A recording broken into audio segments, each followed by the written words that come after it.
Hey, gorgeous, and welcome to this episode of the Magnetic Woman Show. I'm your host, Lauren Joyce, and I want to talk about something that is maybe a little bit taboo, which is ironic coming from me because I talk about tons of taboo things.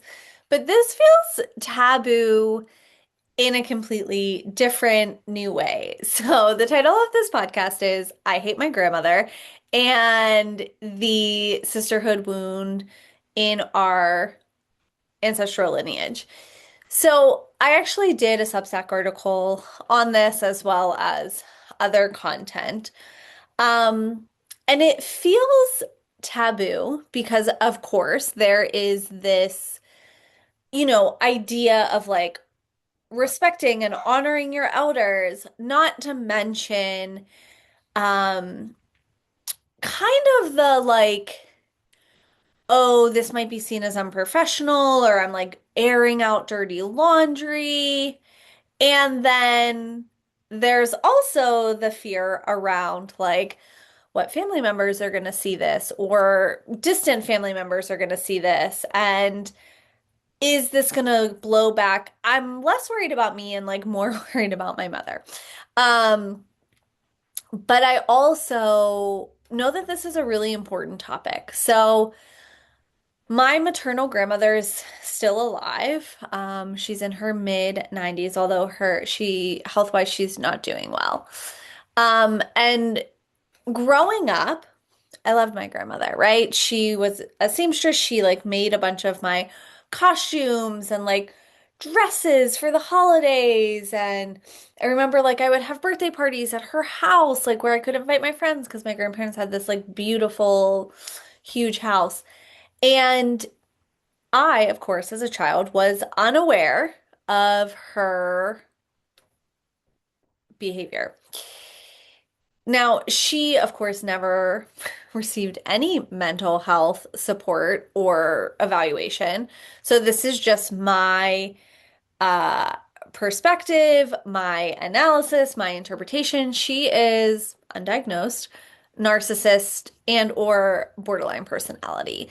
Um, she's a very manipulative woman.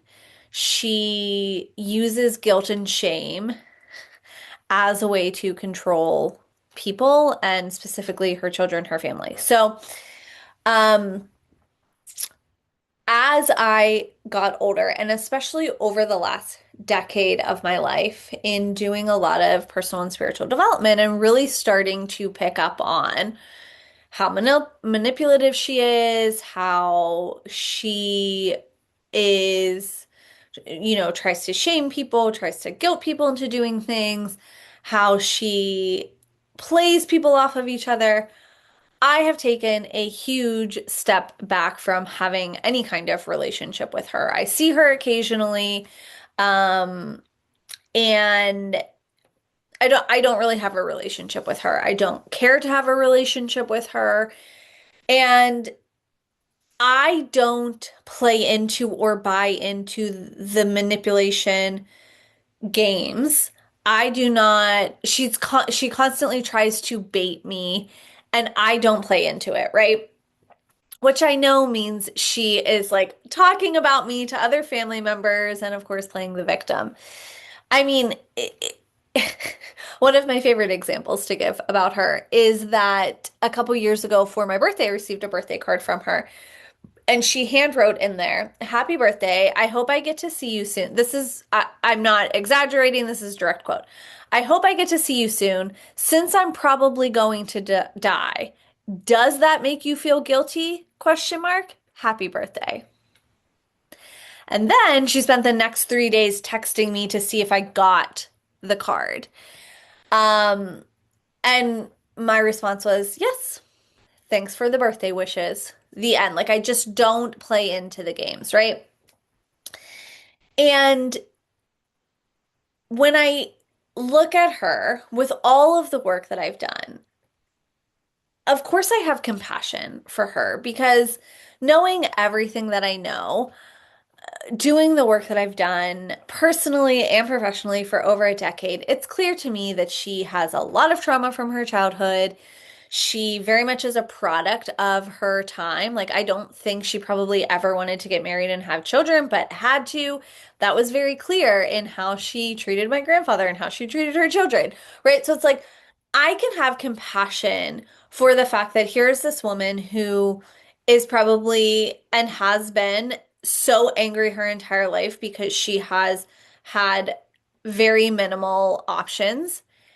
And I am filled with rage and grief at the amount of generational trauma and trauma that I am still feeling the effects of that she has created in this family, in this lineage. And again, I was so hesitant to do content around this. Now, my closest friends know all of this. And I, of course, have been thinking a lot about her and lineage and ancestry. One, as her health, continues to get worse, and two, just the work that I do, again, personally and professionally, but especially in terms of spiritual development. A lot of my spiritual journey over the last few years has been this like ancestral reclamation work. And I look at her, I look at the pain, the suffering she's experienced, and of course I have like compassion and empathy for it, but then I look at the pain and suffering that she has inflicted on her children, my mother, on myself, on familial dynamics, and I have so much rage. And the truth is, I don't like her.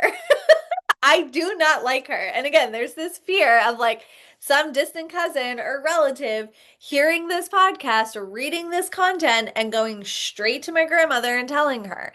And in a lot of ways, her narcissistic tendencies have been this kind of like family secret where people know, but you don't talk about it. And if you like talk about it a little bit, then it's like downplayed or brushed under the rug or like that's just how she is or whatever.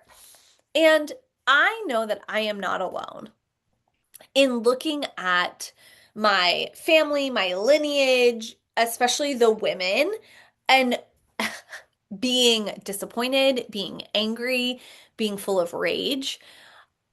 I would give anything. I mean, I have this like deep yearning and desire to like have a nonna, which is Italian for grandmother, right? Like to go to Nona's house and have her make me coffee and teach me how to get rid of the malocchio or the evil eye and teach me herbal remedies and talk to me about folk magic and then sit outside and sip wine while we like, watch the neighbors or her tell me about a torrid love affair that she had. And it's that like it's what that is, that role is spiritual matriarch.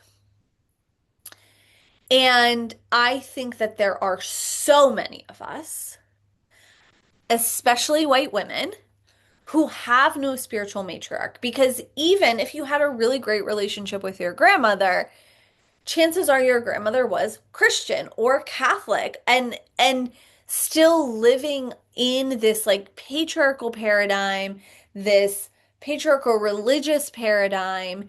And there are very few women who are like, yes, I learned all of this like magic and ancient wisdom and healing practices and modalities from my grandmother. And that leaves this deep hunger, this deep yearning, which I think for a lot of white women comes out, becomes spiritual colonialism.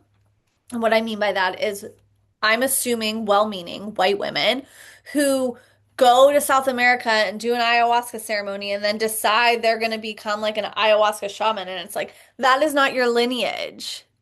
That is not your lineage. Or all these women who like rush over to Southeast Asia and take up in tantric communities and who are like, then creating businesses off of this. And look, get your bag. Like I am here for women being financially independent, but as a white woman, when you are learning from practices that are not your lineage, you have to be really fucking careful. And I think again, I'm assuming a lot of well-meaning white women, they just don't think about it, right? That's that white supremacy, that white entitlement of like, oh my God, I love this. This feels good.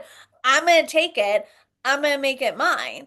And that's why for me, I have been so dead set on looking at the pre-Christian spiritual practices of my actual ancestry and lineage. So for me, I mean, of course, I have a lot of different um ancestral makeup here. So we have like Southern Italian, Irish, there's like some Germanic French in there. There's a little bit of like British Welsh. That's just what I know of off the top of my head. I've never done like an ancestry, but the parts of my spiritual ancestry that I deeply resonate with are Southern Italian and Celtic Irish, right? So for me, it's been a lot of learning, a lot of reading, a lot of uncovering, a lot of like meditation, ancestral work. Because women like us, we're the self-taught mystics. We are the self-led priestesses.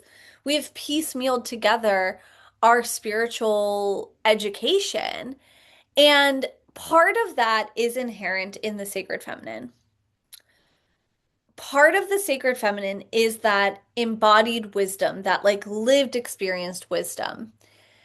And part of it is this overcoming of the wounding around the feminine, the fact that we have been disconnected from the sacred feminine, and then thusly this sisterhood wound that lives within families. This, like for many women, your first encounter of the sisterhood wound may have been your mother, right? Like a mother's jealousy or judgment or shame, or how a mother views herself. And then, like, as the daughter, you don't want to get bigger or brighter or offend her or whatever.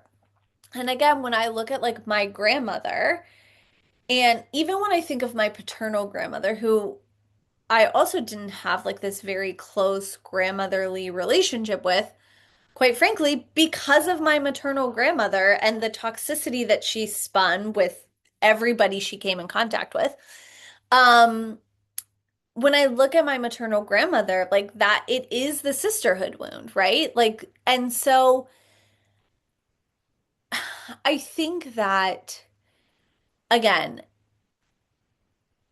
those of us who are occupying the spiritual matriarch role in our lineage currently, the ones who did not have spiritual matriarchs to learn from, who are hungry and yearning for that, I created Mystics, Harlots, and Heretics. So this is like Goddess Church meets Mystery School, where we are learning about mystics, harlots, heretics. All of these women are women, archetypes, energies that I see as part of our spiritual lineage, right? So we have like our ancestral DNA familial lineages.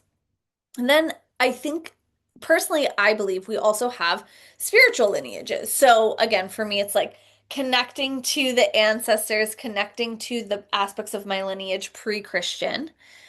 And especially because I was raised Catholic, I see a lot of Catholic mystics, female saints, nuns, um, aspects of Catholicism as part of my spiritual lineage that I can draw on as well. And that to me is very much this like unique experience, right? Like we can all do this work. I can lead you through a lot of the rituals and the practices, and I can teach you about a lot of these things. And then you are going to kind of like pick and choose the pieces that work best for you. But I created Mystics, Harlots, and Heretics for a few reasons. One, I've always loved learning. Like to me, this space it's not a fucking membership. Okay, let's just clear that up. Like This is not a membership space. This is not like a space where you pay $97 a month or $33 a month and you just like have access to content. This is transmissions, activations, fucking initiations. This is a community. This is replacing the goddess temples that were burned down, right? And so I've always loved learning, and this is the culmination of what I have been personally learning, teaching, being certified in, you name it, for the last 15 years of my life, and really probably for my entire life. And so, Mystics, Harlots, and Heretics is the space where you get to stand in being the spiritual matriarch and you get to be supported in doing this ancestral reclamation work in a community, in a container. So we meet every other Friday for like Goddess Church, and each meeting we are focusing on one mystic, harlot, or heretic. And I'm teaching about them, and then we do embodiment practices, activations, transmissions around that energy, that archetype, like whatever that essence is. It's a space where you get to come and be spiritually filled up. It's a space where you get to come and plug into ritual. It's a space where you get to come and be in community, right?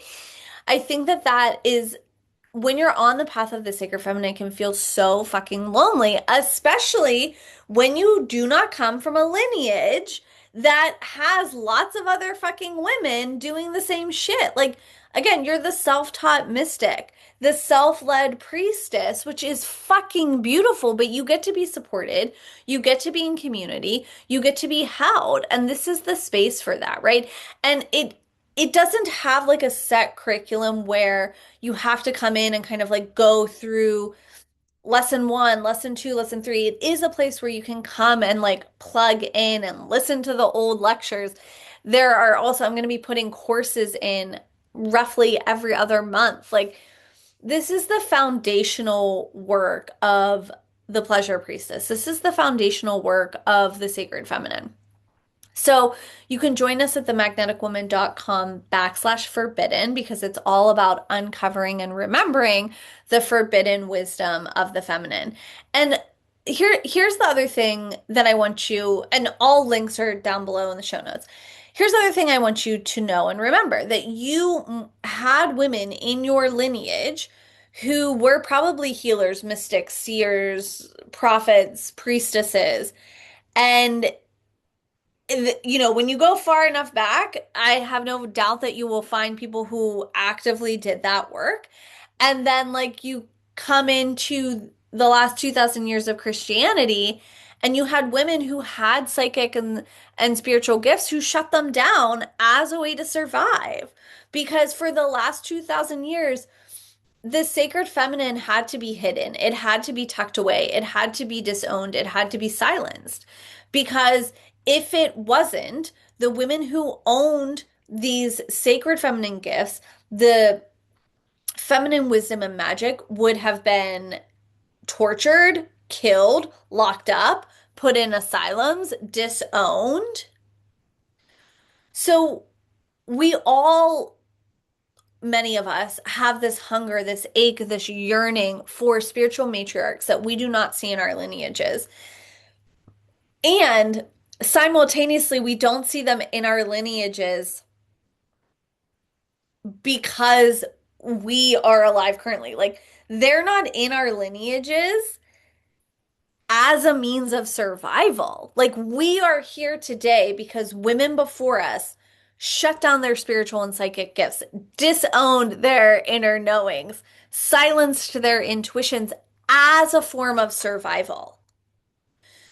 So, the work that I do, especially with women one-on-one, is so deep and so potent. And there's a lot of anger, there's a lot of rage, there's a lot of owning of like the dark feminine, the Lilith, the Hecate, the righteous feminine rage, because we have this it's like we can be in gratitude for our ancestors who silenced these parts of themselves in order to survive, in order to assimilate, in order to be accepted by the patriarchy and simultaneously be enraged and yearning for, starving for those type of women.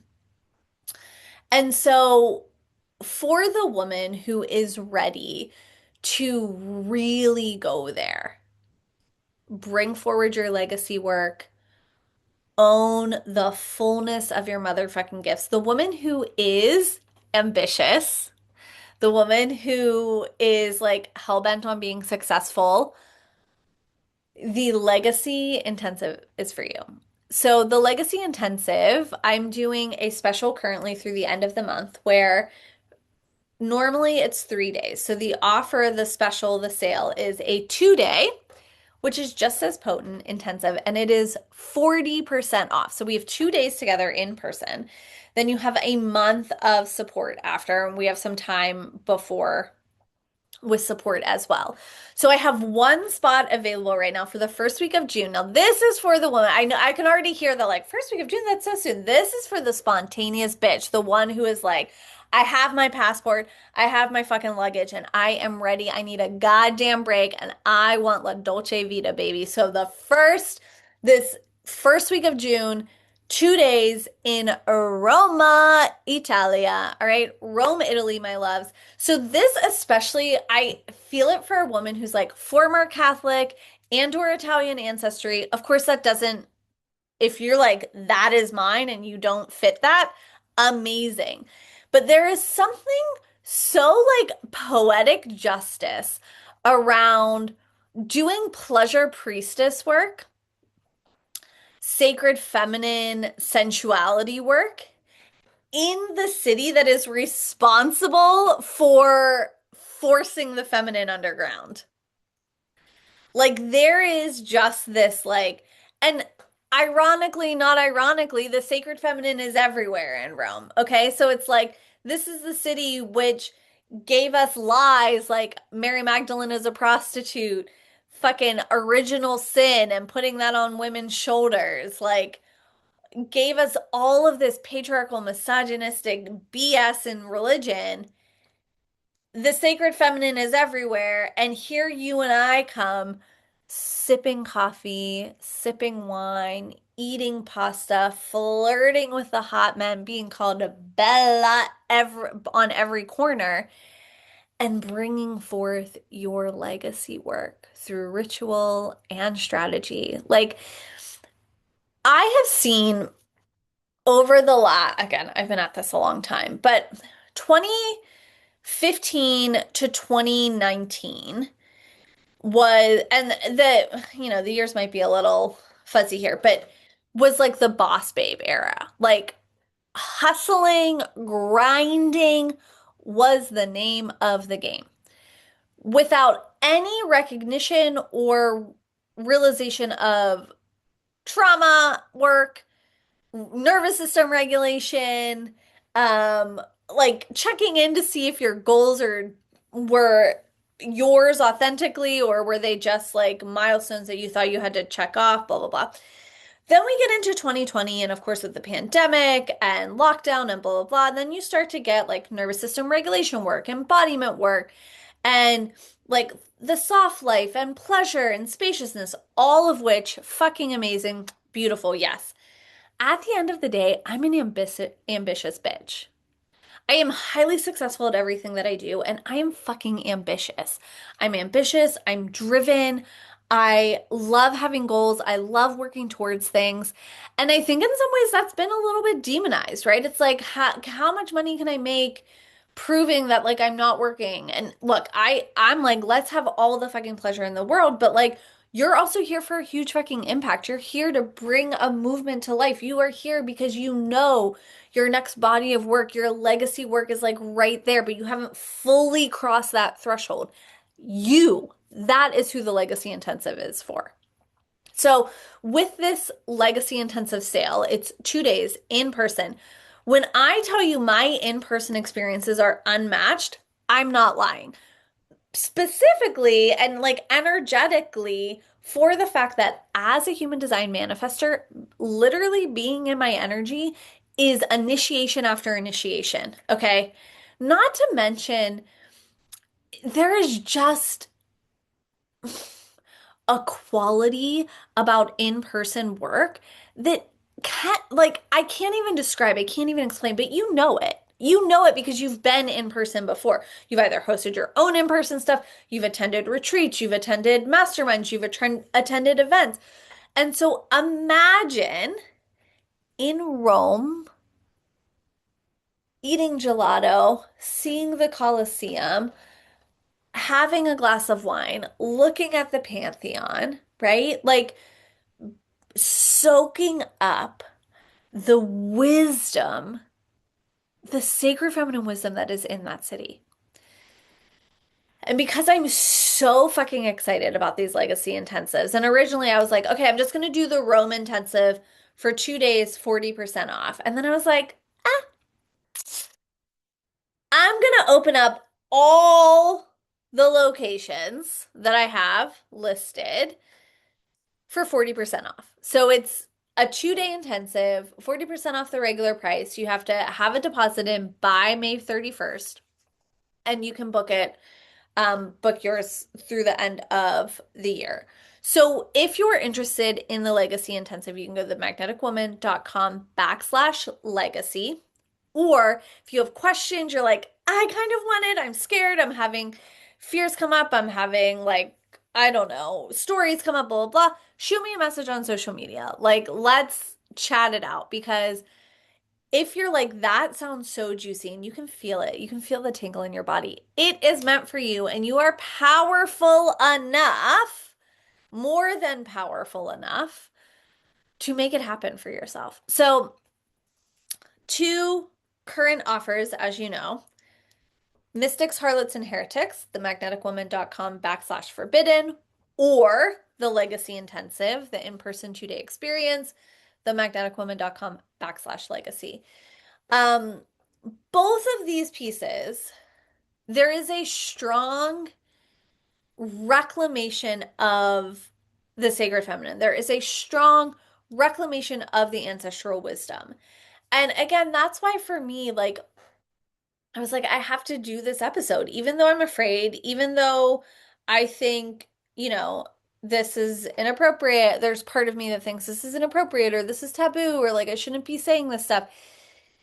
I am not the only one who has a family member who has caused so much pain, trauma, and drama in their own life or their family members' lives that you're like, this is a fucking problem. This is a fucking problem. And, I also think one of my very first mentors says this all the time, and I love it, Gina DeVee, what's most personal is most universal. Like, there's a lot of wounding of the feminine and sisterhood wounding in our families, in our like immediate lineage and ancestry. And we have to be really honest about it. And again, like the duality gets to exist. Like I said, I have compassion for my grandmother and I have rage, like I have understanding and like, wow, that fucking sucks that that has been your life. And I have a lot of fucking grief around feeling like I never had a grandmother, like how you imagine a grandmother in a lot of ways. Like, so the duality exists. And as women on the path of the sacred feminine, we know that duality, we can hold that duality, we can see that duality. And I think right now the invitation for so many of us is to like fully come out of the spiritual broom closet, to fully own our sacred feminine wisdom and magic. And an element of that is this deeper ancestral work. It is this deeper reclamation of the feminine. It is the healing of the 7 core wounds of the feminine. And one of the best ways to do that, well, two of the best ways to do that is Mystics, Harlots, and Heretics or the Legacy Intensive. So reach out if you have any questions. I hope you found this helpful. I can already feel my energy like beginning to tank. So I'm assuming that means I am at the end of this um, episode for you, and I will see you next time.